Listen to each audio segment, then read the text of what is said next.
What's up, guys? The reading that we're doing today is going to be for, I believe, the 5th house with the Virgo in the 5th house is what we're doing. Ruling planet Venus in the 5th house as well, and or Venus in Virgo. That's what we're doing.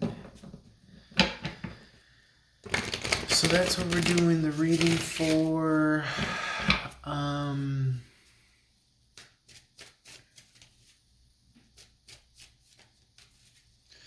Let's see what cards want to come out. Pardon me if I have to clip together this video. I'm currently on call reading tarot, so I might get an interruption, phone call, or chat.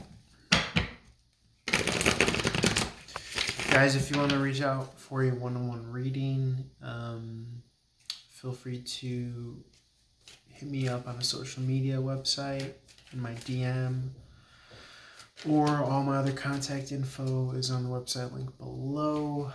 Leave a comment, like, subscribe. Had a nice long day today. I've been up since early.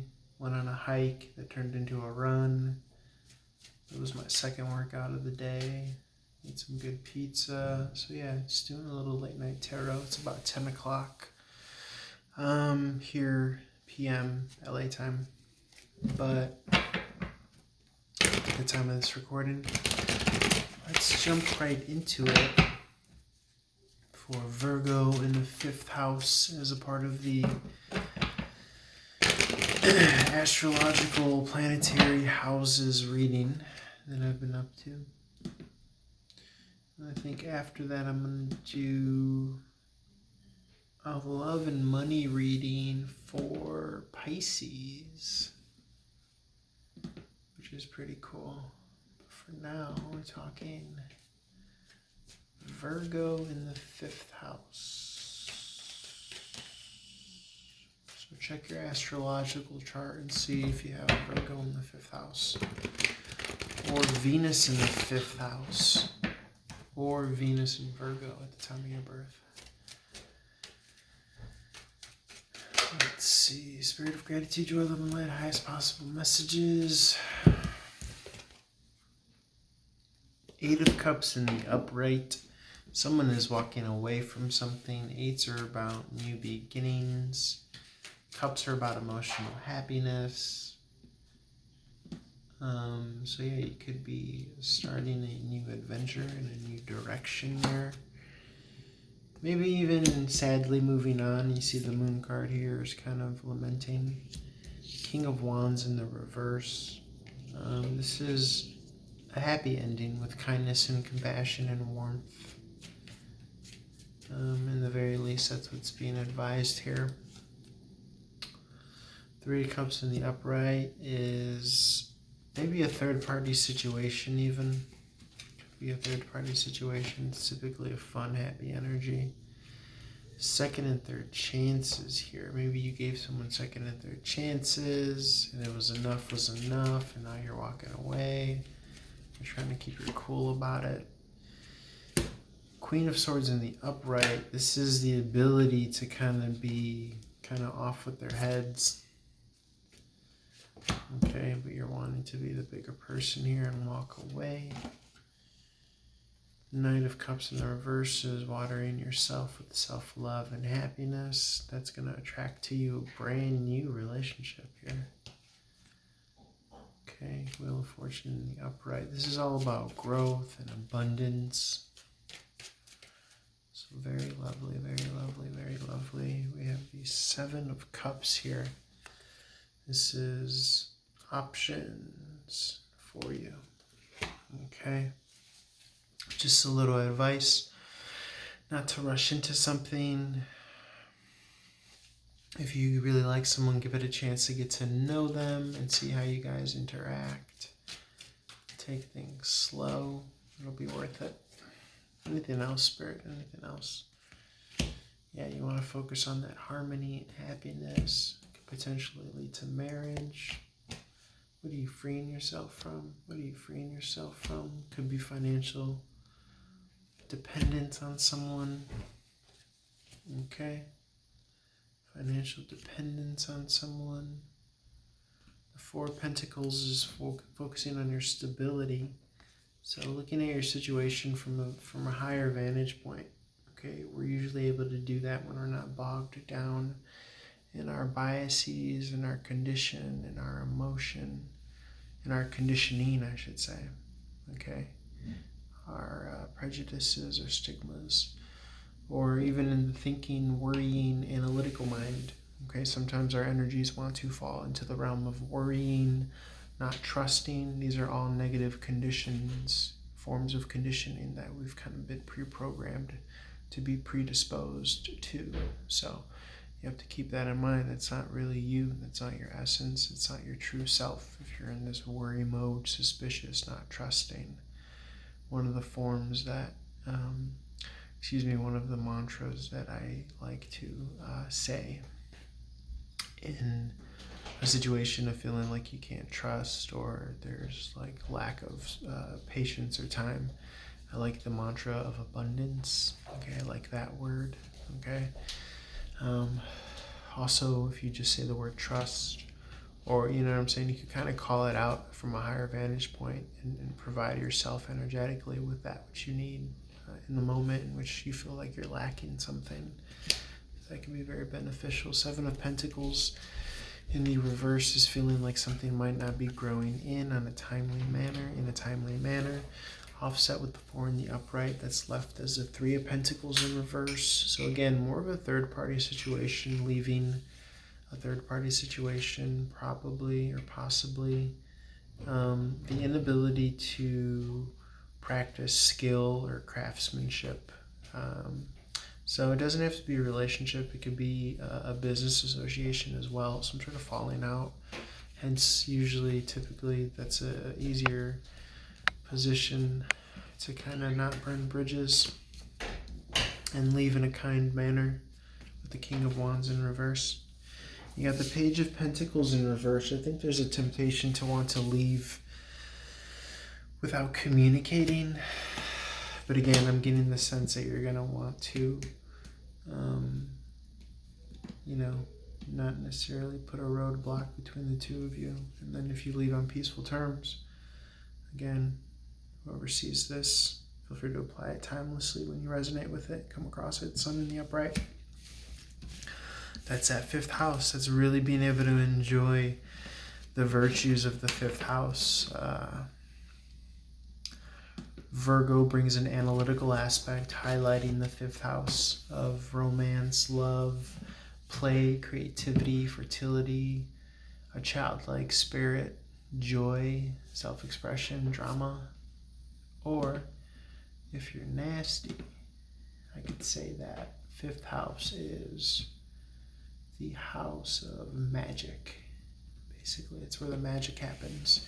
So if you have Virgo in the fifth house, your house of magic, you might have a analytical, organizational approach to magic, in which you want to manifest here. That Sun card was getting back to that childlike wonder, that Christ-like consciousness. Okay, they say in Revelations that Christ returns on a white horse, and that sun in the background is sun, the Son of God. So a lot of imagery there being represented. Kind of trusting and having fun, I think, is the main highlight here. We have Venus in Virgo and Mars in Virgo. The Sun is actually in Leo. So I must note that until August 22nd, 2021, at the time of this recording. So really tap into that childlike spirit of wonder and awe and excitement and happiness and fulfillment, and don't let anything else bog you down. Typically when we take things too seriously or personally.